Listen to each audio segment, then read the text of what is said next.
Hello NeXT community. I wanted to show you a NeXT mono turbo here, booting. And I'm going to launch an app and see how well this works.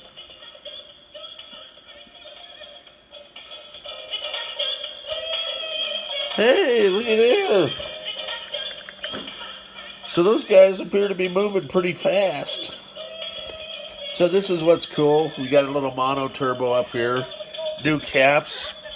But the key is, I've been tasked to beta test the new SCSI2SD 5.2 card, and I believe this is probably one of the first computers, let alone a NeXT computer on the planet, because this was one of the first production runs of the new card that